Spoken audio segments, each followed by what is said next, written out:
Ayan guys, nakuha tayo ng serpentina guys. Ito ay pinakamabisa to sa sakit guys.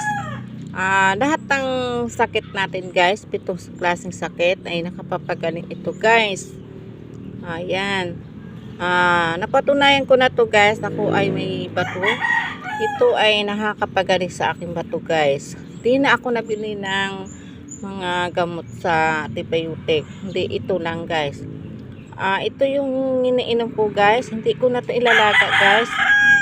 Hugasan mo na to guys at pagkatapos at kuha ka ng 3 dahon guys. Tutupiin mo na to siya guys. Hugasan mo to guys. Tutupiin mo to siya. Maghahanda ka ng tubig na 1 baso. Pagkatapos ito at isusupo mo sa iyong bibig guys. Paliliitin mo to guys. Gagat-gagatin mo at sabay mo ilulunok. Kaya ito yung mabisa to sa sakit guys. Kaya yung mga may sakit diyan walang pambili at ito na ang iyong inumin guys. Napakagaling to guys. Kaya ito ay mabisa to sa mga sakit. Sana pagpili ka ng gamot ay pili mo na lang ng bigas, ulam, busog ka pa. Kasi ito guys nakakapagaling ito guys.